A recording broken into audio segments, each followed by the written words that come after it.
Well, there are two lines from The Princess Bride that I love. The one that everyone is very familiar with is,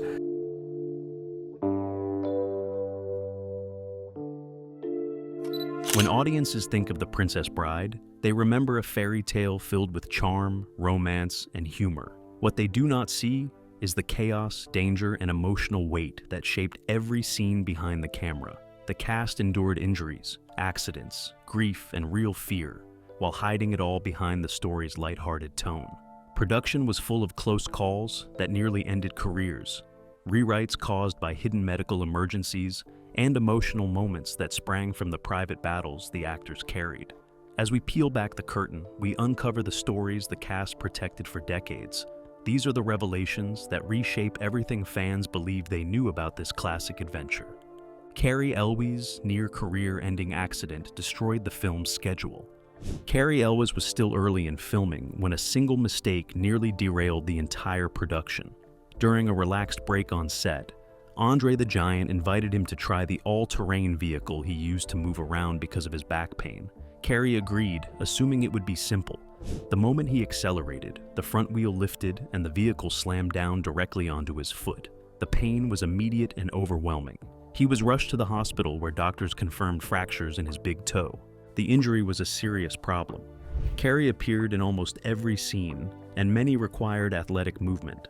Instead of halting production, Rob Reiner and the crew quietly shifted the schedule, filming only close-ups or scenes that kept Cary seated or partially hidden. The cast later said they worked tirelessly to protect him. Because of careful camera angles, the audience never notices that Cary could barely put weight on his foot during many of his key scenes. Even the famous sword fight was filmed after the accident, with Cary masking the pain. Mandy Patinkin's most famous line came from real grief. Mandy Patinkin's performance as Inigo Montoya carries a depth that fans feel instantly, and much of it came from his personal grief. Before filming began, Mandy lost his father to cancer, an event that left a deep, lingering sadness. When he delivered the famous line, "Hello, my name is Inigo Montoya. You killed my father. Prepare to die," he was not imagining a fictional villain. He was speaking to the illness that took his father away. Mandy later revealed that each repetition of the line brought up the same painful emotion, and he used it to fuel his performance. This gave the character's quest a sincerity that no amount of rehearsal could produce. Christopher Guest, who played Count Rugen, said he could feel the emotional intensity every time Mandy confronted him during filming.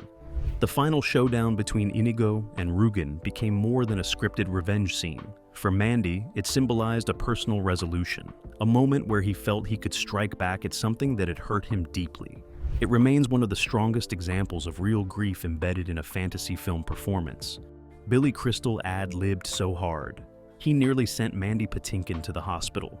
Billy Crystal's role as Miracle Max is remembered for its wild humor, but few viewers know that the laughter on set became physically dangerous for Mandy Patinkin. During earlier training, Mandy cracked his ribs while practicing swordplay. His doctor warned him to avoid sudden movement and laughter, both of which could worsen the injury. When Billy Crystal arrived and began improvising, Mandy had no chance of controlling his reactions. Billy created new jokes on every take, and Mandy's laughter turned into painful spasms. At one point, the pain became so sharp that filming had to stop. Crew members recalled Mandy clutching his ribs between takes while trying to stay composed. Rob Reiner also struggled to stay in the room. The director laughed so hard he had to step away to avoid ruining shots. Billy did not realize at first how much pain Mandy was in until he noticed the discomfort between takes. Despite the risk, the cast insisted on capturing the most natural reactions possible. The result is one of the funniest scenes in the film, powered in part by Mandy's genuine, uncontrollable responses. The six-fingered sword fight was filmed through real pain and hidden braces. The duel between Inigo Montoya and Count Rugen stands as one of the most memorable confrontations in film. Yet both actors endured significant pain during its filming.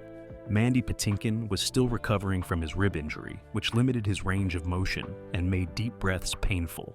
Christopher Guest, meanwhile, struggled with wrist and elbow strain from the demanding rehearsals required to master the choreography. Swordmaster Bob Anderson insisted on absolute precision. He trained both actors for months to ensure every movement matched his standard. The intensity left Mandy with muscle spasms and forced Christopher to wear supportive braces under his costume. They hid their discomfort to maintain the elegance and flow of the duel. The hardest moment came during the sequence, where Inigo repeatedly thrusts forward. Each movement put pressure on Mandy's ribs, pushing him to his limit. Christopher also had difficulty reacting, without worsening his elbow strain. Despite the challenges, neither actor slowed down. Their determination turned the duel into a defining cinematic moment. Andre the Giant was in severe medical danger the entire shoot. Andre the Giant brought warmth and charm to Fezzik, but behind the scenes he was coping with intense physical pain. His acromegaly had advanced significantly by the time filming began, leaving him with back and joint issues so severe that even simple movements were difficult. Despite his size, he struggled to lift light objects, let alone a co-star. This created major challenges for scenes where Fezzik appears to carry Buttercup. Andre could not support Robin Wright's weight, so the crew used hidden platforms and wires to create the illusion of strength. Robin often stood on a raised structure, while Andre placed his hands in position for the shot. Outdoor scenes were especially difficult. Heat caused Andre's joints to swell, and the crew had to use large fans to keep him comfortable. During breaks, he rested in a specially constructed chair designed to support his back. Andre rarely complained. Cast members often said he maintained a positive attitude even when in obvious pain. His performance became one of the film's emotional anchors.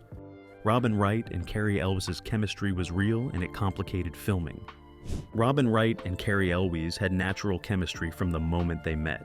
Cast members have said the connection between them was instant. Their scenes together feel effortless because both actors admitted they were genuinely drawn to each other. Cary described Robin as one of the most beautiful people he had ever met. Robin said Cary had a natural charm that made every romantic scene feel authentic. Their connection helped the film, but it also created unexpected challenges. During emotional scenes, both actors sometimes became more focused on each other than the technical requirements of the shot. Rob Reiner later recalled that he occasionally had to remind them to match their marks. Their chemistry sometimes caused minor delays because the crew needed additional takes to maintain continuity. The famous "as you wish" moments carried real emotion because Cary was not simply delivering a line. He was reacting to someone he genuinely admired. Their closeness remained respectful and professional, but everyone on set could see the spark. Their bond gave the film its romantic soul. Audiences feel it because it was true. The cast has since said that the authenticity of Wesley and Buttercup's romance came from a connection that was never forced. Christopher Guest accidentally knocked Cary Elwes unconscious. One of the most shocking behind-the-scenes accidents occurred during the scene where Count Rugen knocks Wesley out with the hilt of his sword. The script called for Christopher Guest to swing close enough to create the illusion of impact without touching Cary Elwes.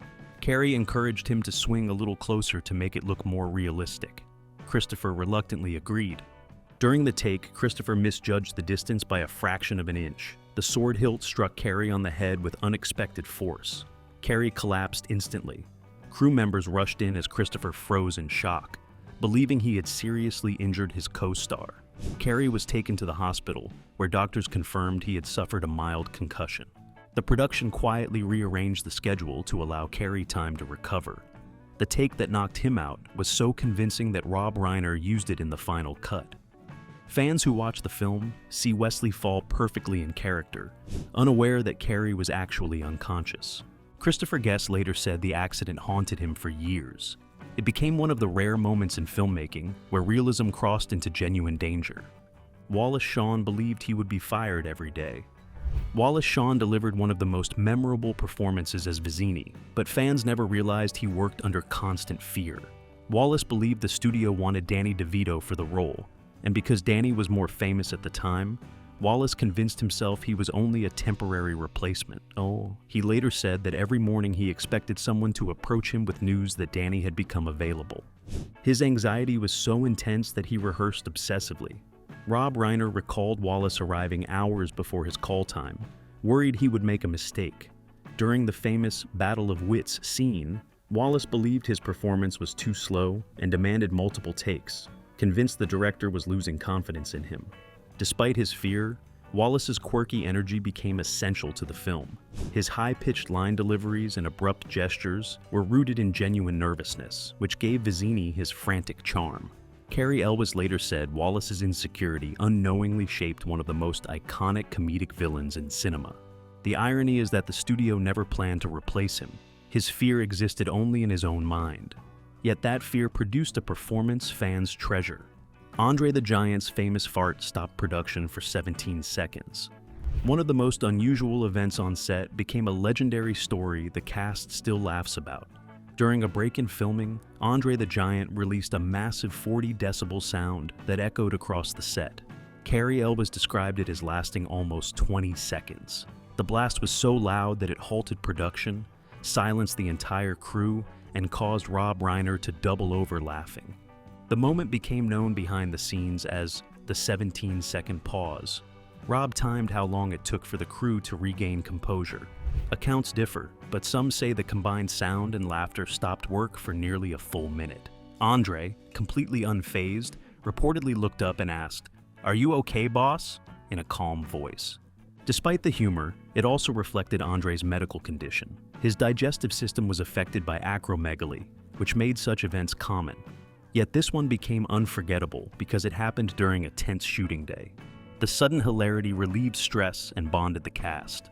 The story remained mostly hidden from fans until Cary Elwes shared it in his memoir. It became one of the strangest and most beloved anecdotes from the entire production.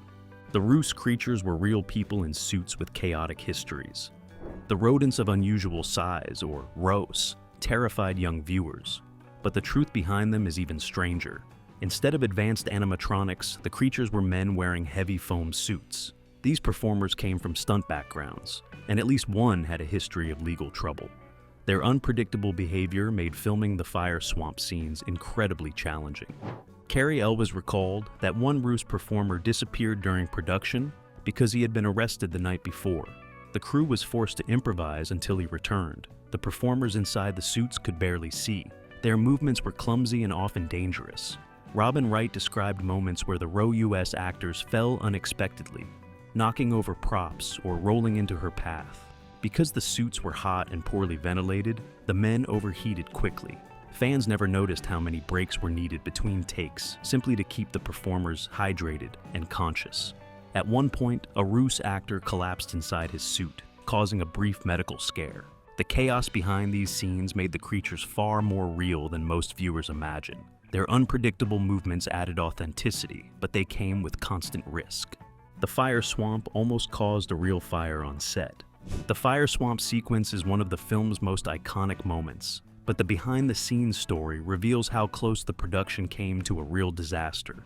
The flames shooting from the ground were created using controlled gas bursts, timed to fire during specific camera cues. The system was reliable on paper, but unpredictable in practice. During one take, a flame cue triggered earlier than planned, while Wright and Cary Elwes were still in the danger zone. Crew members shouted for them to freeze in place as technicians scrambled to shut down the gas line.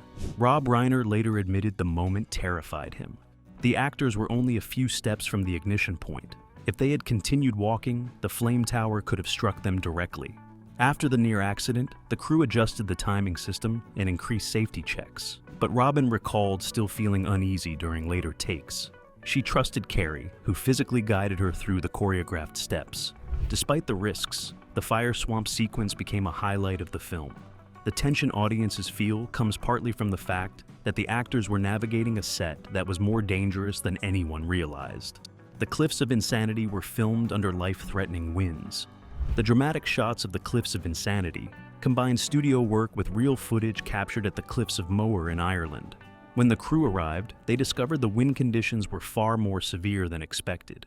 Cast and crew members described gusts strong enough to disrupt camera equipment and knock people off balance.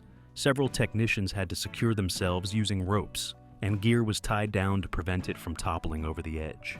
Cary Elwes recalled that standing near the cliff's edge felt genuinely dangerous. The wind pushed so hard against the actors that maintaining balance became a physical challenge. The crew shortened filming periods to prevent accidents and held long discussions about whether to move the shoot entirely. Rob Reiner insisted on capturing at least some real footage to preserve the location's scale. The shots of Buttercup and her kidnappers looking out over the cliffs were enhanced with careful camera placement to hide the difficult conditions. For safety, Robin Wright was kept farther from the edge than it appears in the final film. Despite the challenges, the footage gave the film one of its grandest visual moments. Sword training took much longer and was far more intense than fans know.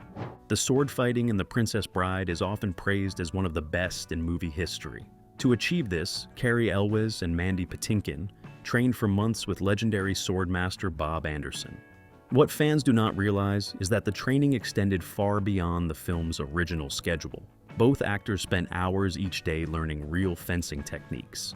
Bob Anderson demanded accuracy in every movement, insisting they learn the fundamentals of Olympic-level footwork. Cary and Mandy became so committed that they trained even during lunch breaks.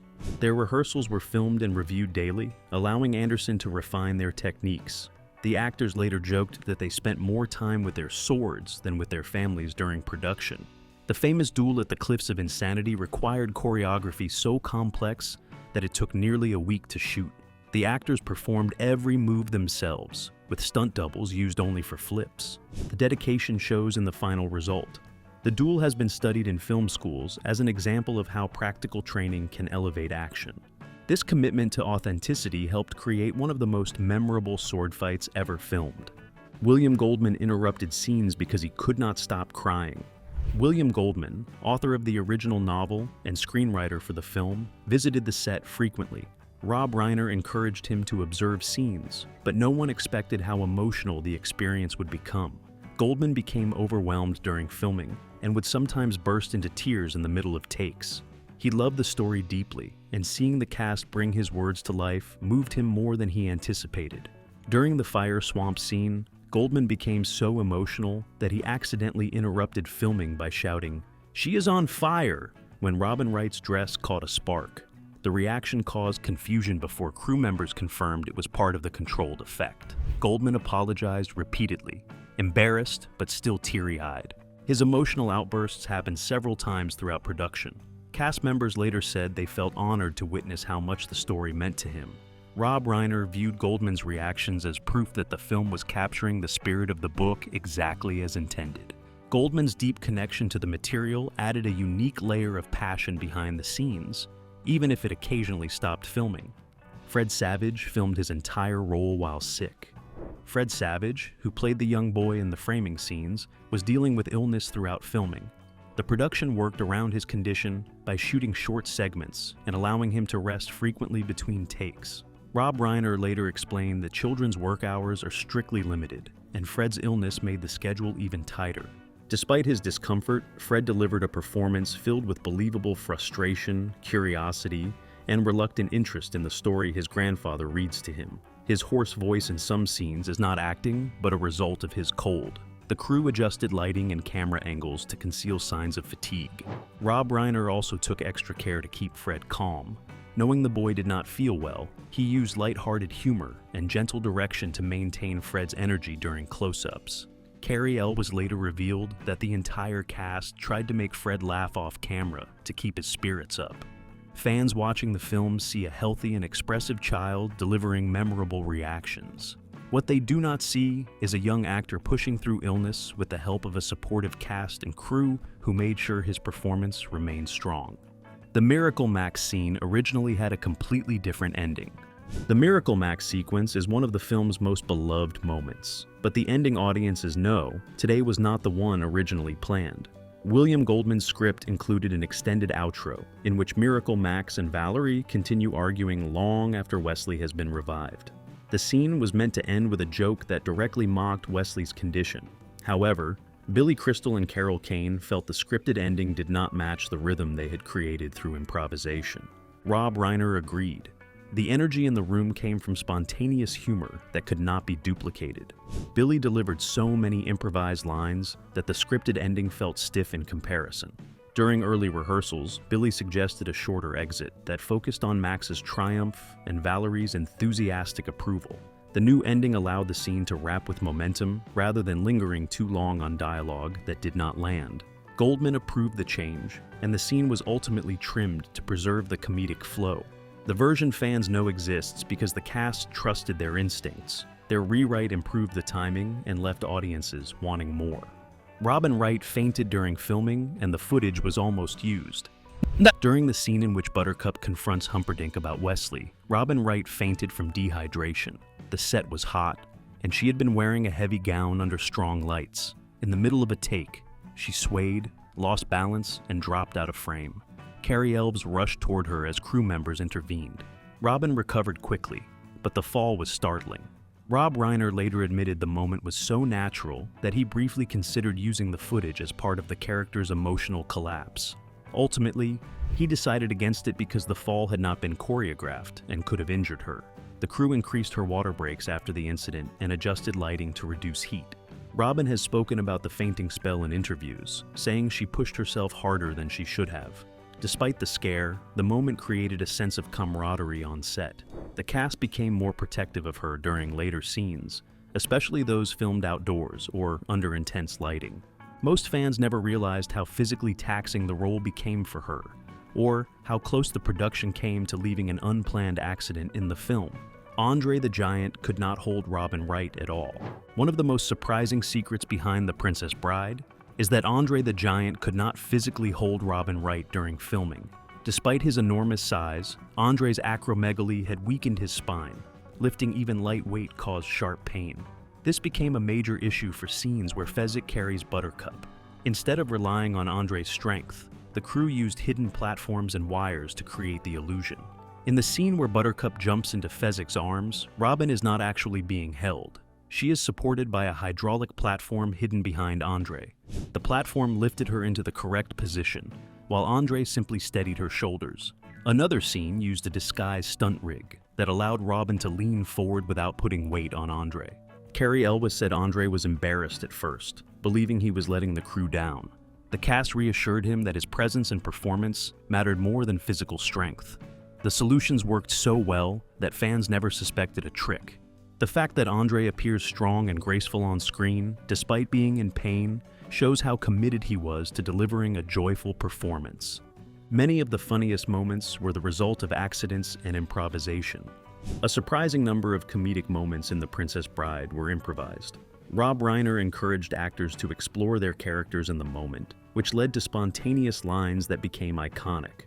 In the Pit of Despair scene, the albino's sudden shift from croaky voice to normal speech was not scripted. Actor Mel Smith changed his delivery as a joke, and Rob kept it. Cary Elwes also contributed improvised humor. When Wesley rolls down the hill shouting, "As you wish," Cary extended the yell longer than planned, causing Robin Wright to genuinely laugh. The reaction felt real, so it stayed in the film. Billy Crystal, of course, improvised nearly every line in the Miracle Max sequence. His ad-libs created an entirely new comedic tone in the film. Even Wallace Shawn's frantic responses were rooted in real anxiety rather than scripted exaggeration. These unscripted touches helped shape the film's unique humor. Instead of relying on precise timing, the cast embraced natural reactions. That spontaneity became a defining part of the movie's charm. A quiet feud between two cast members nearly split the ensemble. During production, a subtle tension developed between two cast members. While the specifics have never been fully publicized out of respect for privacy, Cary Elwes and Rob Reiner both confirmed that not everyone got along. The issue stemmed from personality differences rather than professional behavior. One actor preferred long, serious preparation, while the other relied on spontaneity. Their conflicting methods led to disagreements about timing and rehearsal. The tension grew enough that crew members noticed. Rob Reiner stepped in privately to resolve the issue and reminded both individuals of the collaborative spirit the film required.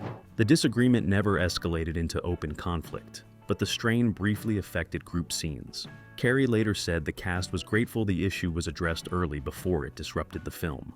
While the names remain undisclosed, the production's ability to maintain harmony is credited to its leadership. Despite the momentary friction, the ensemble delivered performances that feel unified and genuine. The film was considered a failure before becoming a cultural classic. When The Princess Bride premiered in 1987, the studio struggled to market it. Executives did not know whether to promote it as a comedy, a romance, a fantasy adventure, or a children's film. This confusion resulted in a weak advertising campaign.